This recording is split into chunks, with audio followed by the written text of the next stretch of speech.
बहुत ऑनेस्ट जवाब दूँ तो काम ढूंढते ढूंढते ये काम करने की नौबत आ गई. So I clearly remember I was sitting with a friend. I'm talking about back in 2017. Okay. तो कैफ़े शॉप में मैं हमारे एक फ्रेंड के साथ बैठी थी, वो इज़ फ्रॉम लंदन, एंड वो वहाँ पे अपना प्रोडक्शन हाउस चलाते हैं. तो बहुत सारी Indian as well as Pakistani फिल्मों के साथ उनका एसोसिएशन रहा है. And he just casually asked me कि कोई पाकिस्तानी फिल्म के ऊपर वो काम कर रहे थे, तो बोले कि would you like to be part of this film. And I said why not, अगर माहिरा खान और फवाद खान यहाँ काम कर सकते हैं तो हम भी इंडियंस पाकिस्तानी फिल्मों में काम कर सकते हैं.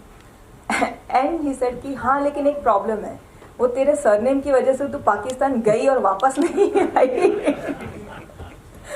तो गड़बड़ हो जाएगी. दैट वॉज द मोमेंट कि ये जर्म जो था मेरे दिमाग में आया कि हाँ, व्हाट इफ ये जो भी कंट्रोवर्सी या जो भी वो इंसिडेंट हुआ था मेरे साथ, अगर वो रियल लाइफ में कोई बिलीव कर ले उसके ऊपर, और what if this girl is stuck in Pakistan. So that was the time, that was the day कि जहां मुझे ये टाइटल मोदी जी की बेटी, खैर मोदी जी की बेटी तो मुझे मीडिया ने दिया हुआ टाइटल है, तो मैं आप सभी मीडिया वालों को एक बार एड्रेस करके ये बात कहना चाहती हूँ कि this film is power of media. आप लोगों ने एक गुजरात के छोटे से शहर से आई हुई एक साधारण लड़की को इतनी फेमस, इतनी बड़ी मोदी जी की बेटी बना दिया, और इसका नतीजा ये है कि आज इस फिल्म की पोस्टर गर्ल वो लड़की है. So this is the power of media. I thank you all, the entire Indian media, for giving me this beautiful title, this beautiful responsibility, and calling me Modi ji ki beti. And today I represent each and every daughter of our country, and I proudly say that not just I, but each and every girl of our country is Modi ji ki beti. Thank you so much. मैं आपको एक बात बता दूं, मैं गुजरात से हूँ, मैं खुद मोदी कम्युनिटी से बिलोंग करती हूँ. तो प्रधानमंत्री मोदी जी की जो इमेज है उसकी एक बहुत बड़ी रिस्पॉन्सिबिलिटी हमारे ऊपर बहुत पहले से है, और हम हर एक गुजराती और हर एक मोदी समाज का हर एक इंसान बहुत प्राउड करता है मोदी जी के ऊपर, और वो हमेशा रहेगा उनके ऊपर. तो जब मैं खुद इस फिल्म में इन्वॉल्व हूँ तो ऐसा कोई भी इंसिडेंट इस फिल्म के जरिए हो नहीं सकता कि जहाँ पे प्रधानमंत्री जी की इमेज को नुकसान हो, बल्कि बहुत प्राउड से, बहुत स्ट्रांगली मैं मैसेज दुनिया को देना चाहती हूँ कि देश की हर बेटी मोदी जी की बेटी थी, है और हमेशा रहेगी. एवी सर, आप कुछ कहना चाहेंगे? फिल्म में तो चलिए कॉमेडी के साथ आप सारी बातें बता रहे हैं, मोदी जी की बहुत सारी कहेंगे कि उनके बातें भी है, और क्या उसको भी आपने दिखाने की कोशिश की है फिल्म के अंदर? ये तो फिल्म देखना पड़ेगा आपको, क्योंकि जो आप पूछ रहे हैं वो आप आज ट्रेलर देख के पूछ रहे हैं. देखिए, एक अच्छी फिल्म बनाई है, वो मैं कहूँगा तो नहीं है, आप लोग बोलें वो अच्छा रहेगा. बाकी हाँ, मुद्दे हैं जो कि हमारे समाज के मुद्दे हैं, इस देश के मुद्दे हैं. वो मुद्दे मोदी जी ने आहिस्ता आहिस्ता इस देश के लिए जागृत किए.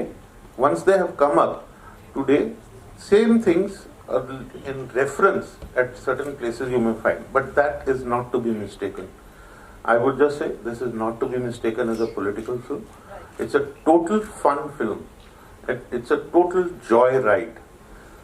और मेरी कोशिश ये रही है कि एक अच्छा एंटरटेनमेंट दे सकूं समाज को. हम लोग बहुत स्ट्रेस से गुजरे हैं कुछ पिछले सालों में. वो स्ट्रेस रिलीफ, वो बस्टर चाहिए सबको. तो शायद ये फिल्म काफी लोगों के लिए वो एक स्ट्रेस बस्टर का काम करने वाली है. शायद अब आप लोगों को इस फिल्म को देखने के बाद आपको पैरासीटामोल ना खाना पड़े.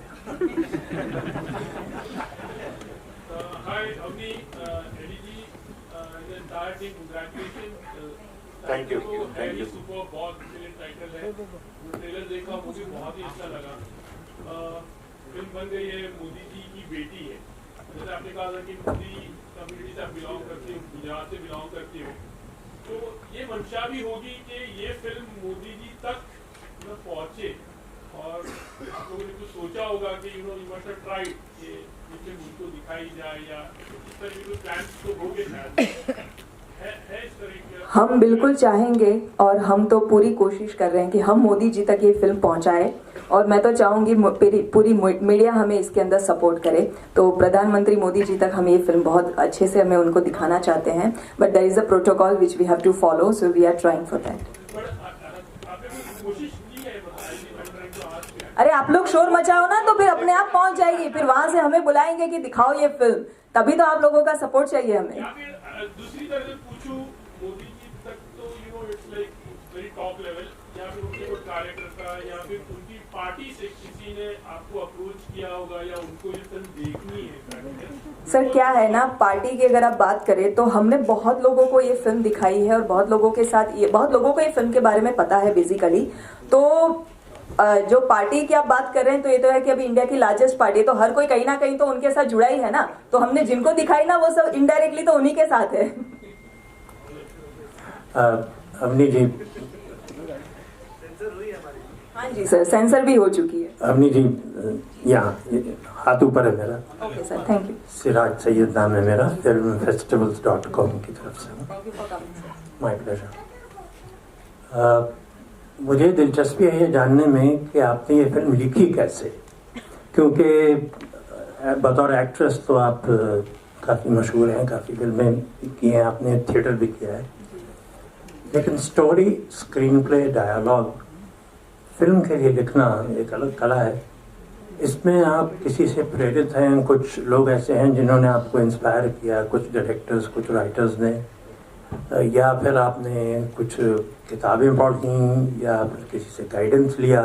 क्योंकि ये बैठे बैठे अचानक तो नहीं आ जाती कला। नहीं आता है सर। ये क्या था ना, ये एक खूबसूरत हादसा हुआ है मेरे साथ। मैं ये कहूँगी कि मुझे नहीं पता था कि मैं राइटिंग के अंदर इतना पोटेंशियल है, वो कितना है वो तो लोग देखने के बाद बताएंगे, बट जो भी मुझे लगता है कि मैं इसके काबिल हूँ उसका सबसे पहले क्रेडिट मैं एडी सर को देना चाहूँगी। बिकॉज सबसे पहले ये फिल्म लिखने के लिए मैंने ना बोल दिया था। एक कॉन्सेप्ट आया था जो मैंने इनके साथ शेयर किया, एंड आई सेड कि लिखवाने के लिए किसी राइटर को हायर कर दो, मैं नहीं लिख पाऊंगी। इन्होंने कुछ एक्सपेरिमेंट भी करवाए, but then he was not happy and then he forced me कि तूने सोचा है ये concept, then only you can give justice to the script. And I think I be probably the first writer कि जिसने लिखते लिखते सीखा है या सीखते सीखते लिखा है कह दो, you know. So he has been the he has pushed me a lot to write this and he has actually turned me a writer। मुझे एक्टर बनाने के लिए तो बहुत लोगों ने मेहनत की, राइटर बनाने के लिए एकमात्र इनके कंधे पे जिम्मेदारी थी। ऐसा कुछ नहीं है, इनकी अपनी मेहनत है। yes. हम लोग खुद एक बहुत क्रिएटिव है। कई लोगों को हमारे अंदर का टैलेंट नहीं पता होता है। तो इन्होंने जब ये सब्जेक्ट मुझे सुनाया था, आई वॉज कन्विंस्ड कि this is the subject for which I should do my debut. And this was a fantastic opportunity, in fact, for both of us to work on it. And that's an honor for me. So, जब experiment की जो इन्होंने बात की, तो वो इन्होंने जो सब्जेक्ट सुनाया, तो मैंने तो पहले दिन बोला था कि अवनी तुमको ही ये लिखना चाहिए, और हमने कई राइटर्स के साथ एक्सपेरिमेंट किया, उस पे पैसा भी बहुत खर्च हुआ। तो अनफॉर्चुनेटली वो सारा कुछ होने के बाद जब वो चीजें हमारे सामने नहीं आई जैसे हमें चाहिए थी, तो फोर्स किया एक बार अवनी को कि अवनी तुम जैसा लिखना चाहती हो, जो सोचती हो वो लिखो, उसके बाद देखते हैं क्या होता है। So she got down to writing and when she wrote that, the first draft that came in front of me was absolutely fantastic. इतना अच्छा first time writer, I can't believe this, but thank you. I had that confidence that I knew it के somewhere कि ये ही लिख पाएगी वो चीज, और बहुत खूबसूरत और शानदार लिखा है। फिल्म देखिएगा, लोगों को भेजिएगा, तब पता चलेगा कि मैं कौन से फ्रेशनेस की बात कर रहा हूँ और how I am trying to give the new mood of cinema in this. Right, and then I also have to mention our writer Tripurari Sharma. इन्होंने पूरी फिल्म को उर्दू जो लहजा फिल्म के अंदर है वो देने का जिम्मेदारी पूरा इन्होंने लिया अपने सर पे, and he joined our team, and then that's how it became the fantastic. पहले तो स्क्रिप्ट पढ़नी पड़ेगी, तो स्क्रिप्ट पढ़ने के बाद हम लोग बैठे, डिस्कशन किया। डिस्कशन करने के बाद हमने पहले फिल्म की स्क्रिप्ट को क्रिटिसाइज़ किया। उसके बाद डायरेक्टर और अवनी के साथ बैठ के हमने काफ़ी सारे डाउट्स क्लियर करे, और हमने समझा कि ये क्या है, क्या हो रहा है, क्या नहीं है। ये किसी तरीके से फिल्म इम्बैलेंस तो नहीं है। जिन चीज़ों का एहतियात उन्होंने बरताया, हमने उन चीज़ों पे एक्चुअली पीतू पाशा मैंने, हम दोनों ने बहुत ज़्यादा स्ट्रिक्ट तौर पे हम लोग बैठे थे, कुछ मेरे ख्याल से हफ्ता भर पीतू, हाँ, उसके बाद फिर हमने ये भी डिसाइड किया कि पाकिस्तान के करते होंगे और कौन से सन में आए होंगे, क्या क्या डिफरेंसेस हैं। जैसे एक डिफरेंस जो मुझे याद है, हमने सोचा था कि ये बहुत पुराने टेररिस्ट हैं, जो कि आप फिल्म में देखेंगे कसाब को आइडल मानते हैं अपना और ये उस समय के हैं जब इनके परिवारों को 4 लाख रुपए मुआवजा मिलता था पर पर्सन। अब वो मुआवजा बढ़ के 10 लाख रुपए हो गया। तो हमने ऐसी ऐसी डिटेल्स में बहुत सारी इंटरेस्टिंग डिटेल्स आपस में शेयर करी, चीज़ें डाली।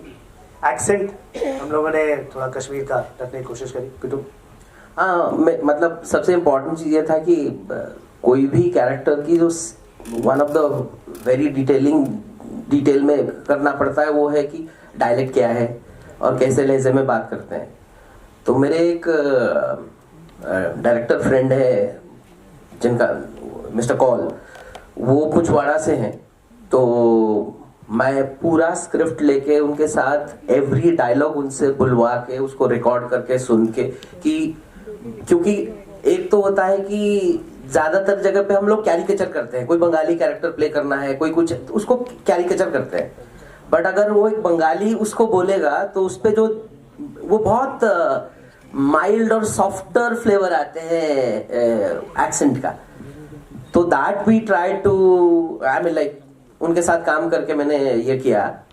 और दूसरी चीज जो मुझे सबसे इम्पोर्टेंट चीज, मैं एक चीज बोलना चाहूंगा कि जब एडीजी ने फोन किया और स्क्रिप्ट मैंने पढ़ी, जैसा कि कहा विक्रम जी, कोई भी film medium is a collaborative medium. तो आप जब पढ़ते हो फिर आपका पॉइंट ऑफ व्यू, आपका इनपुट आप देते हो। वो तो विक्रम ने कहा कि हमारी फिर बैक एंड फोर्थ कि ये क्यों है, ऐसा क्यों होना चाहिए, वो बैलेंस करने की बात हो गई। बट मैंने एक बहुत पहले ब्रिटिश फिल्म देखी थी जिसका नाम है 4 लायन। बहुत ही अमेजिंग फिल्म है, वन ऑफ माई फेवरेट। तो जो पहली चीज है कि मैं स्क्रिप्ट पढ़ने के बाद मुझे लगा कि बॉस ये फिल्म में है, मतलब स्क्रिप्ट में जान है, कहीं ऊपर नीचे है, वो बैठ के डायरेक्टर, राइटर, एक्टर्स मिलके हम लोग ब्रेनस्टॉर्मिंग करेंगे और उसको बैलेंस करेंगे, लेकिन इस फिल्म में दम है। तो ऑफ कोर्स हर कैरेक्टर की तरह इस पे, क्योंकि मैं उड़ीसा से हूँ, ये पूरा फिल्म में वो पाकिस्तानी पीओके से कैरेक्टर्स है, तो डायलेक्ट हो गया, बॉडी लैंग्वेज हो गया, वो सारी चीजों पे तो हमने काम किया। और क्योंकि एक अच्छा केमिस्ट्री बन गया था डायरेक्टर सर और अपनी और विक्रम, हम सब लोगों के बीच में, तो हम जब साथ में मिलके कोलैबोरेटिवली कैरेक्टर्स को तैयार कर रहे थे तो इट वाज इजियर। एंड वो केमिस्ट्री आपको ट्रेलर में दिखाई होगा और फिल्म में भी दिखेगा। उनके लिए क्या है इस फिल्म में? सर, जैसा एडी सर ने अभी कहा थोड़ी देर पहले कि ये पॉलिटिकल फिल्म नहीं है, ये out and out entertaining film है, पूरी फिक्शन कहानी है।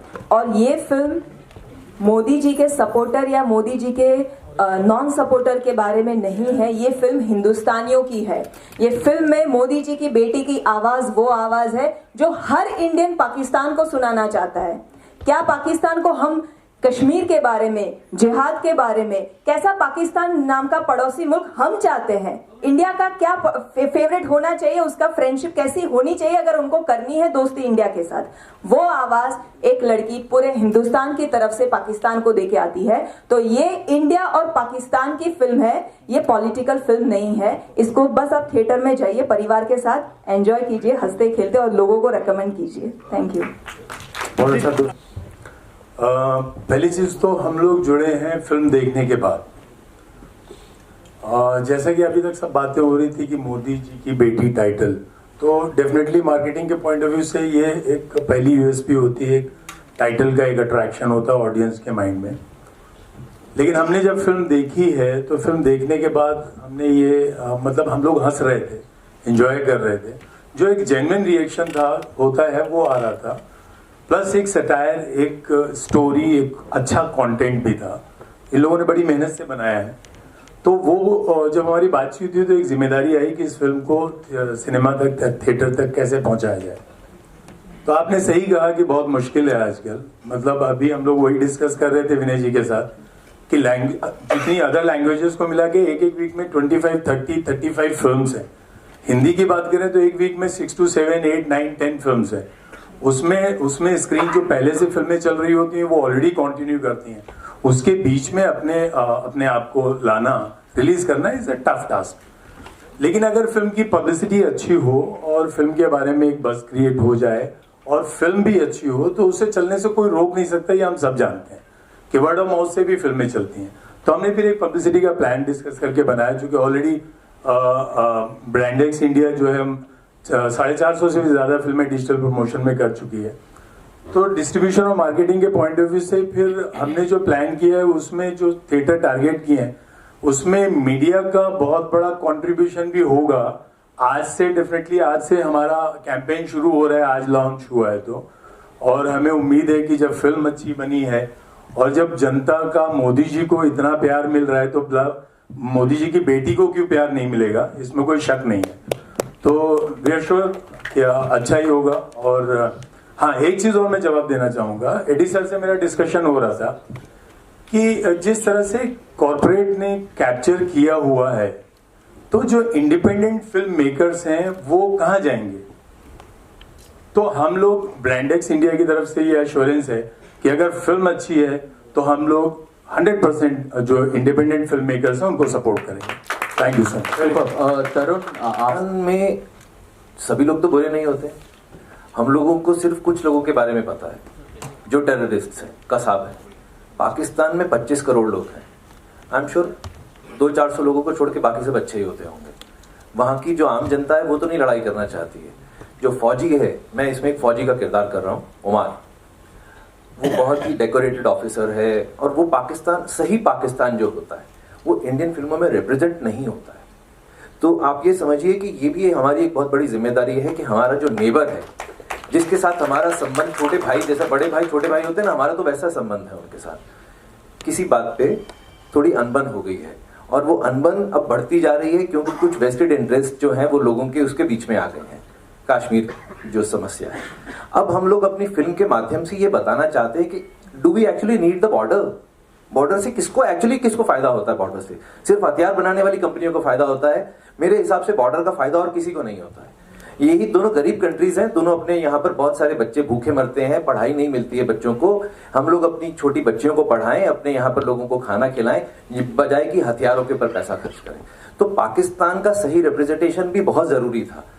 जो विक्रम और पितो अपने साइड की स्टोरी बताएंगे, क्योंकि दे आर प्लेइंग फ्लॉप, वो होते ना टेररिस्ट, वो फ्लॉप टेररिस्ट है। वो वानबी भी नहीं कहेंगे, वो है टेररिस्ट ग्रुप में, लेकिन वह बर्तन घिसने का काम कर रहे हैं 10 साल से। उनकी यही औकात है, वो they want to prove themselves.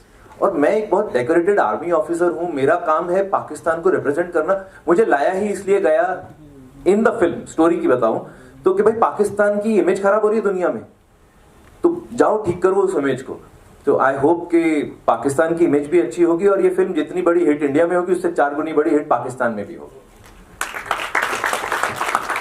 अरे भाई, पाकिस्तान हो, ब्रिटेन हो, अमेरिका हो, हमारे जैसे इंसान ही रहते हैं। यहाँ पे भी अच्छे बुरे लोग हैं, दुनिया में हर जगह अच्छे बुरे लोग होते हैं और एक्टर अच्छा और बुरा दोनों लोगों के कैरेक्टर करते हैं।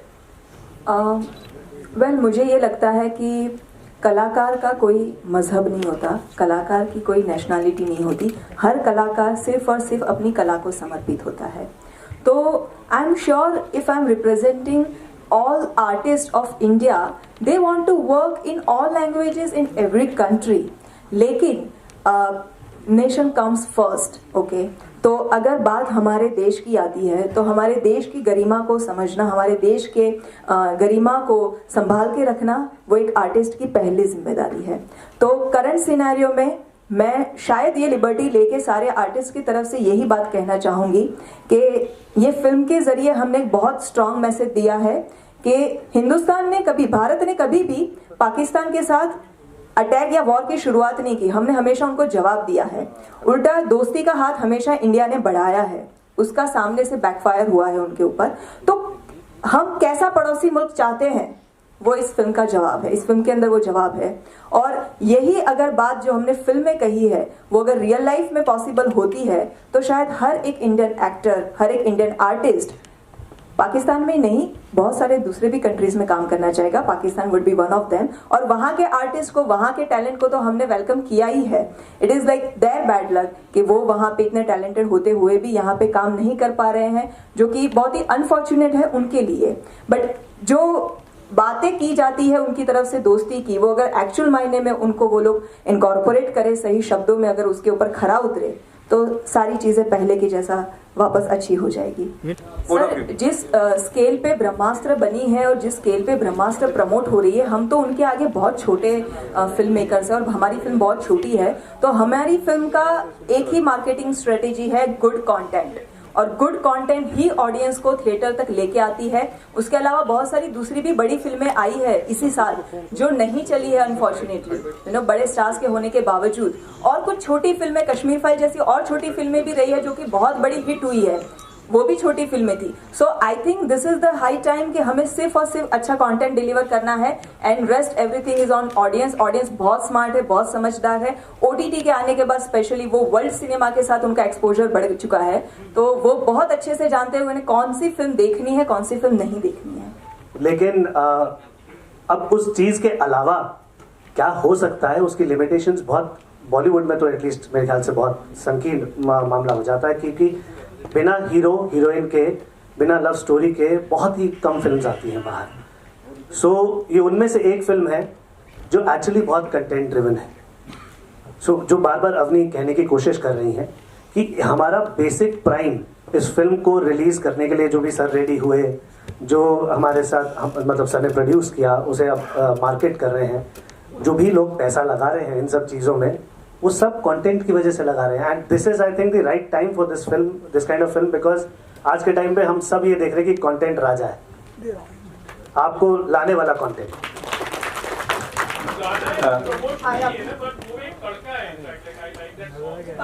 Thank you. Part of promotion. What Vikram has just said, if the content is good, that is what we have tried. We made a film with comedy in it, but the content has a message in it. और उसको पेश करने का तरीका है, no hero, no heroine, no romance, but still a fun. और जैसे अवनी ने बोला वेरी करेक्टली, हम बड़ी फिल्मों के साथ या किसी फिल्म के साथ अपने आप को कंपैरिजन नहीं करते। मैं सिर्फ ये कहना चाहूँगा कि इस फिल्म के अंदर हम लोगों ने एक नयापन और न्यू वेव सिनेमा क्रिएट करने का कोशिश किया। There is a new format that we are trying to create के हर फिल्म हीरो और हीरोइन और रोमांस से नहीं बनती, तो उस तरीके से आप देखेंगे एक नयापन। और हमारी लार्जेस्ट पब्लिसिटी जब आपने पूछा, वो हमारे ऑडियंस है। आपको पसंद आएगी, आप अपने आप और उनको भेजिए, तो देखिए जरूर। जब आप देखेंगे तो मुझे पूरी उम्मीद है कि आप खुद अपने बाकी परिवार सदस्य दोस्तों को थिएटर में भेजेंगे फिल्म देखने के लिए। तो that's the only thing I think, वो देखने के बाद सबको पता चलेगा। एक सवाल एडी सिंह की रेटर भाई 30 सेकंड की एड फिल्म देख के तो आपने मेरे को कभी याद नहीं किया, लेकिन उम्मीद है कि ये फिल्म देखने के बाद आप एक डायरेक्टर को देखेंगे, उसका नाम करेंगे, और एज अ फीचर फिल्म मेरी ये डेब्यू फिल्म है। तो और मुझे गर्व है कि आज एक अच्छी फिल्म बनाई। और अवनी मोदी के लिए सवाल है कि अक्सर हम एक्ट्रेस हीरोइन को पूछते हैं कितना रियल लाइफ से आपका रियल लाइफ सिमिलर है, लेकिन इस फिल्म में रियल लाइफ और रियल लाइफ आप सेम पर्सन ही निभा रहे, तो फिर भी क्या दिक्कत थी? मोदी की बेटी जो रियल लाइफ में, मोदी जी सर जी बहुत इम्पोर्टेंट है, मोदी जी की बेटी है। मोदी जी की बेटी जो रियल लाइफ में क्या परिवर्तन लाना पड़ा? अभी एडी साहब बोलेंगे, फिल्म देख के उसके लिए मैं बोल ना सकता। सर क्या है, एक्टर और राइटर के तौर पे ये मेरी जर्नी जो थी वो थोड़ी बहुत ही हेक्टिक रही शूट के दौरान, कि कब मुझे एक्टर बनना था, कब मुझे राइटर बनना था। मतलब अपना शॉट दे के मॉनिटर के बाजू में आके खुद ही वो डायलॉग्स का भी वो देखना होता था, वो थोड़ा हेक्टिक था। बट जहां मैं अपने कैरेक्टर की बात करूं तो आई थिंक मैंने सर को भी अभी जवाब दिया था कि it's a fictional story fiction है, सीन सारे फिक्शनल है, लेकिन कैरेक्टर रियल है। और वो रियल उस हद तक रियल है कि वो देश की हर बेटियों का जो अपना रूप होता है, असली रूप, वो रिप्रेजेंट कर रही है। तो मेरी जगह कोई दूसरी भी लड़की होती, दूसरी एक्टर नहीं, कोई भी दूसरा फिक्शनल कैरेक्टर भी होता, तो वो यही बात करता जो पाकिस्तान में जाके मैं कर रही हूँ। Because end of the day it's a matter of our nation, हमारे भारत था। और किस्मत से इन्हें मैं अच्छा लग गया, तो बस ये अच्छा लगना ही ज़रूरी होता है। और फिर मेरा रोल भी ऐसा है कि मुझे उसके लिए कुछ प्रिपेयर करने की ज़रूरत नहीं पड़ी। ऐसा लगता है बचपन से पुलिस वाला या मिलिट्री वाला बनने के लिए प्रिपेयर हो रहा था, तो बड़ा होकर यही रोल्स मिलते हैं। तो भगवान पता नहीं आजकल कैसे बन गया हूँ, अदरवाइज सब लोग इसी रोल के लिए बुलाते हैं, या तू पुलिस वाला बन जा या तू मिलिट्री वाला बन जा। तो बॉडी बना के फंस गया हूँ।